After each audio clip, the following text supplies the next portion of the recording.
Hello साथियों, भारतीय न्याय संहिता 2023 धारा 36 आईपीसी की धारा 98 में वर्णित है कि ऐसे व्यक्ति के कार्य के विरुद्ध प्राइवेट प्रतिरक्षा का अधिकार जो विकृत चित्र आदि हो। अब इसको अगर हम देखें तो इस हिसाब से होना चाहिए। ऐसे व्यक्ति मतलब ऐसा व्यक्ति कौन है जो विकृत चित्र यानी मेंटली डिस्टर्ब है, जिसको कह सकते हैं पागल। उस व्यक्ति के द्वारा कोई कार्य किया जा रहा है तो क्या उसका प्राइवेट प्रतिरक्षा अधिकार है प्राप्त होने का कि नहीं।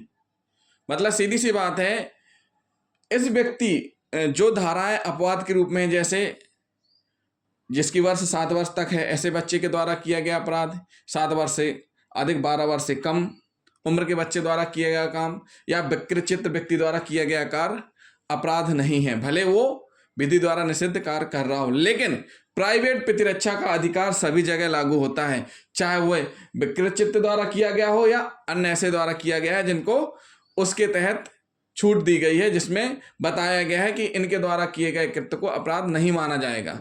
तो इसमें कहा गया है कि ऐसे व्यक्ति के कार्य के विरुद्ध, ऐसे व्यक्ति मतलब जो विकृत चित्त है, जो मेंटली रूप से डिस्टर्ब है, जिसका दिमाग सही नहीं है, तो ऐसी स्थिति में यह भी नहीं है कि कोई विकृत चित्र कहने बस से विकृत चित्र हो जाएगा। उसको मेडिकली प्रूव्ड करना पड़ेगा कि वाकई में ये विकृत चित्र है। एक सामान्य व्यक्ति को एक समान व्यक्ति के विरुद्ध प्राइवेट प्रतिरक्षा का मतलब एक सामान्य व्यक्ति के विरुद्ध प्राइवेट प्रतिरक्षा का जितना अधिकार प्राप्त है उतना ही अधिकार उस व्यक्ति के विरुद्ध भी प्राप्त है जो आईपीसी बीएनएस द्वारा प्रदत्त किसी प्रतिरक्षा के कारण अपने कार्य के लिए दायी नहीं है। मतलब सीधी सी बात है, जो आईपीसी और बीएनएस में जो वर्णित है कि इस कारण से इनके द्वारा किए गए कृत्य को जिम्मेदार या दायी नहीं माना गया, लेकिन जहां प्राइवेट प्रतिरक्षा की बात आती है वहां पर यह चीज लागू होती है।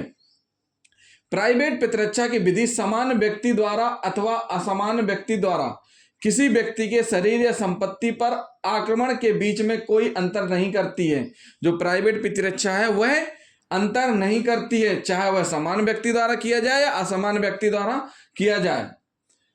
दोनों ही परिस्थितियों में प्रतिरक्षक को समान अधिकार प्राप्त होते हैं। दोनों ही परिस्थितियों में प्रतिरक्षक को समान अधिकार प्राप्त होते हैं।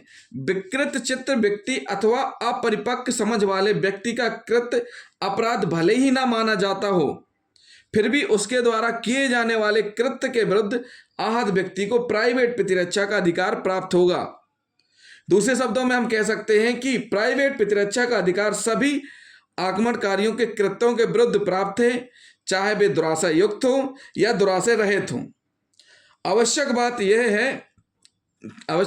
है? आवश्यक बात केवल यह है कि दंड संहिता के अंतर्गत कोई अपराध होना चाहिए। सीधी सी बात है, वहां पर अपराध होना चाहिए। उदाहरण के लिए एक उदाहरण ले लेते हैं कि पागल व्यक्ति किसी व्यक्ति पर हमला करके उसका पर्स लेकर भाग रहा हो। कोई पागल व्यक्ति है, एक व्यक्ति पर हमला करके उसका पर्स लेकर भाग रहा हो, तो उस व्यक्ति को अपनी प्रतिरक्षा में यह अधिकार होगा कि वह उस विक्षिप्त व्यक्ति को पकड़कर उससे अपना पर्स छीन ले। यहां विक्षिप्त की ओर से यह तर्क उठाना व्यर्थ होगा कि विक्षिप्तता के कारण उसके कृत्य में दुराशय का अभाव था, अतः उसका कृत्य अपराध न माने जाने के कारण उस कृत्य के विरुद्ध किसी व्यक्ति को प्राइवेट प्रतिरक्षा का अधिकार प्राप्त नहीं है। तो साथियों, फिर से एक बार इसको समझ लीजिए क्या कह रहा है उदाहरण, कि एक विक्षिप्त व्यक्ति है, उसने क्या किया, हमला किया और पर्स लेकर भागने लगा। उसको पकड़ करके उससे अपना पर्स छीन लिया।